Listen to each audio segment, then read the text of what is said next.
Hi everyone, this is Chasta channel. My name is Kirill and we talk about watches here. Today we have an absolutely new Casio Pro Trek series, PRJ-B001. 3 versions have been released.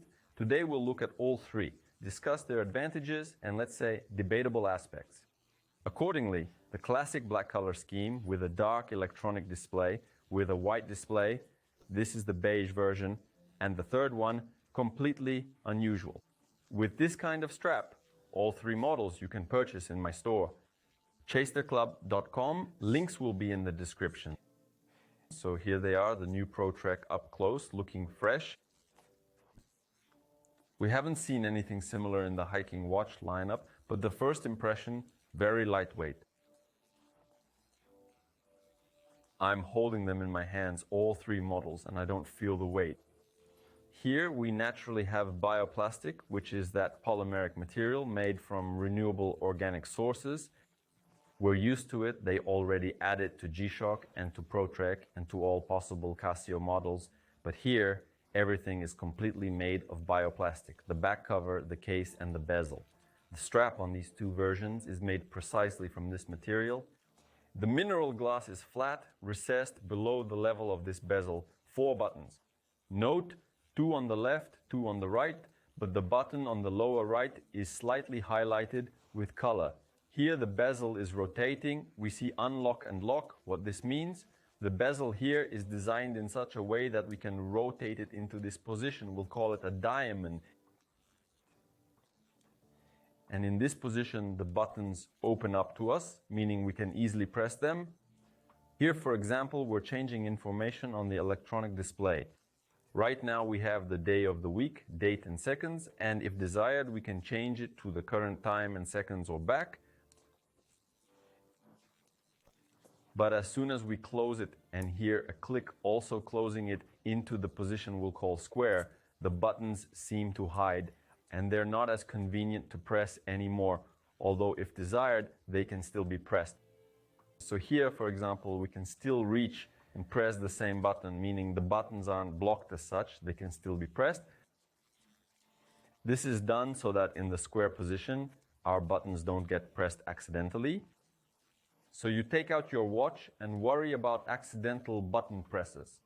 Perhaps this is indeed a rare case, most of you don't worry about this at all, but here's a feature that was designed for that. Basically, this bezel doesn't rotate a full turn, it only rotates to this position, to the diamond and back, to the square, all with clicks. Well, I don't know how functional this really is, because the buttons can be pressed in both positions. And I think most people will prefer the square format rather than the diamond.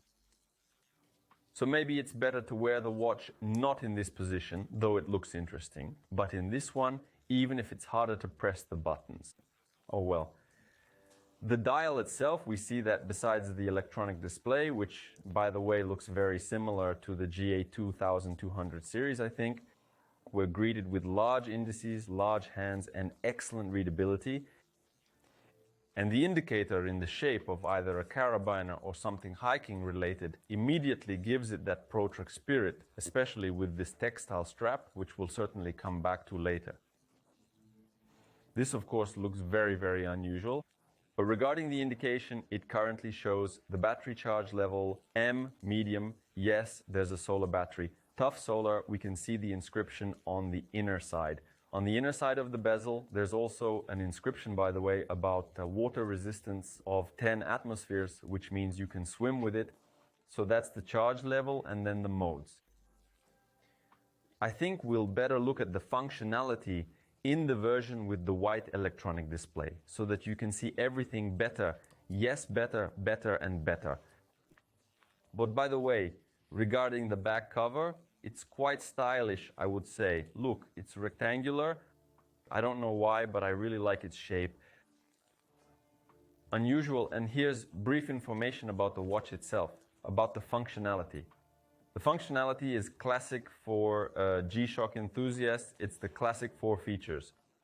World time, stopwatch, timer, alarm. World time here allows you to see the time in one of the time zones. Stopwatch, accuracy of 1/100th and measurement up to 24 hours. And here we can see why this button was highlighted with an additional color. It's responsible for starting the stopwatch, in this case yellow, here naturally turquoise. So, as you understand, it matches the color of these indices. And here it should be orange, in my opinion. Yes, orange. So, stop. Reset. There's also a split function, which means time cutoffs. The countdown timer can be set by seconds, which is important, but only up to 60 minutes. And the alarm, there are 5 of them here. The alarm sound is standard. No surprises. Pro Trek fans or those familiar with this line might have a question. But where are the actual Pro Trek functions? Where's the triple sensor, the barometer, the thermometer? The altimeter, the compass, after all? None of that is here.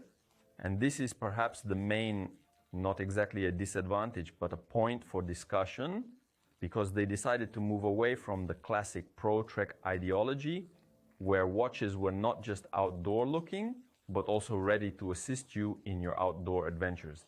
Perhaps this might deter many from buying this series, but I would immediately caution you that this model is extremely budget friendly.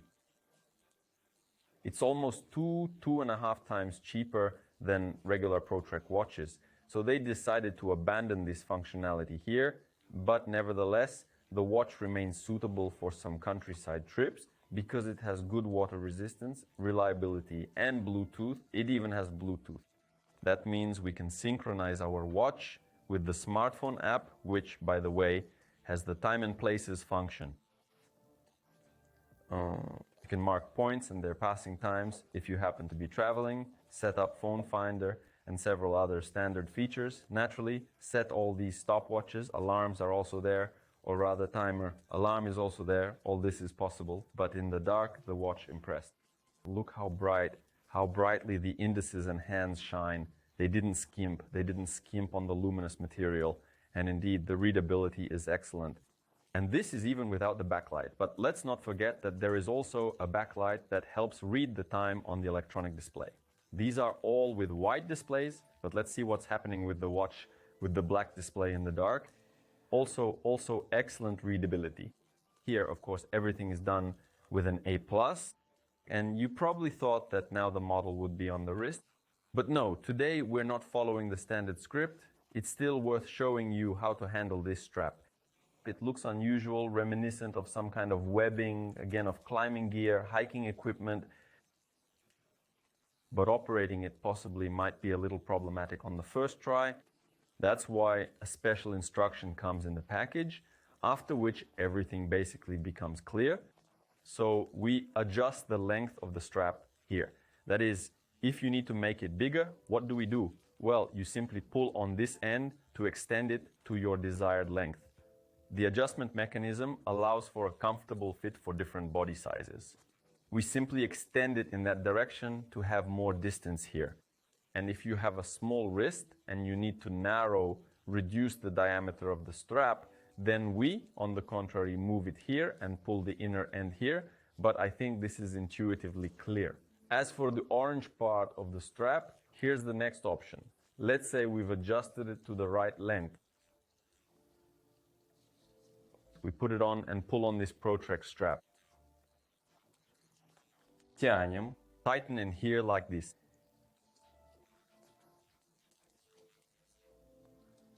Insert into the slots.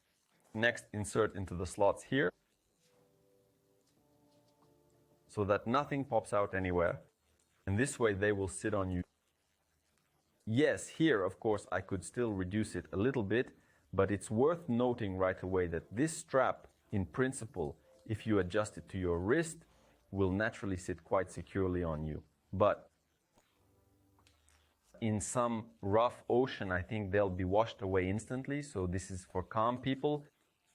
But if you decided to go hiking, then for calm hikes, without any excesses, because I think the strap can fly off quite quickly. Although on the other hand, I don't know, I haven't used it in a real hike. If you're worried about anything anyway, you can take another version or change the strap. The width of the strap is 23 millimeters here. This version naturally is made of textile, fits wrists from about 14 to 22 centimeters. These are polymer straps. Here, I think you can do even more if desired. As for the dimensions of the case itself, the height is 50.3 millimeters, width 46 millimeters, thickness 13.6 millimeters.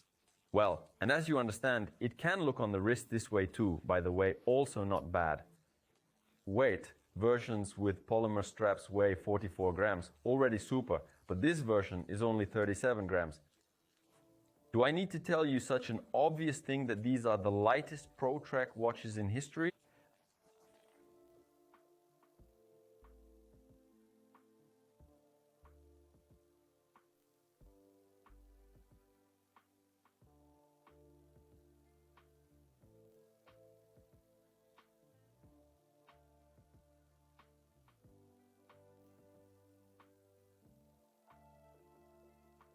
Look, the beige version really looks fresh.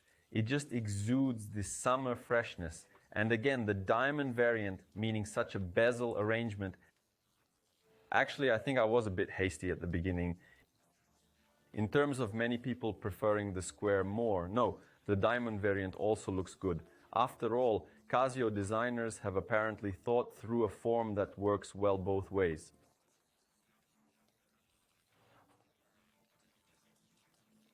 As for applications, besides hiking use, besides country travels and walks, it's naturally good for urban use too.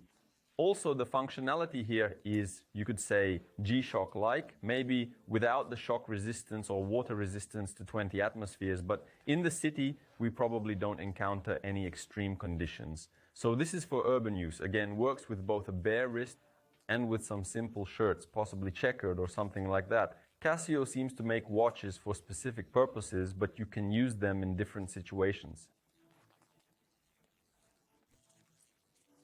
In the end, I'd note that the series is probably successful, first of all, because of the design. Well, the design is fresh after all. Yes, there are references to some elements from previous generations of G-Shock and Pro Trek, but nevertheless the overall look brings joy, something truly new. Then the weight, absolutely weightless Pro Trek, and during long hikes your arm won't get tired from wearing the watch. As for the 37-gram version, it also has an interesting strap, which is also attractive, but also the functionality.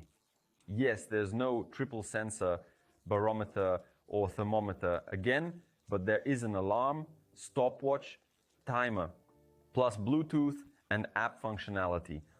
Also solar battery, water resistance to 10 atmospheres, which means it's definitely suitable for not so extreme conditions. And again, some aspects are related to comfort. They're not only lightweight, but also ergonomic. Plus, you can wear two different looks on your wrist, either way. Yes, if you prefer the square shape, pressing the buttons might not be very convenient, but all these points that someone might consider as minuses and disadvantages can be dismissed when you see the price. This is a truly budget segment, especially for the Pro Trek collection. It's really an affordable price. And in terms of price-quality ratio, everything here is beyond all praise. In the end, I'd like to know your opinion. Which model did you like more? Be sure to write about it in the comments. And if you like this video, please hit the like button and subscribe to the channel. That's all for now. Goodbye, everyone.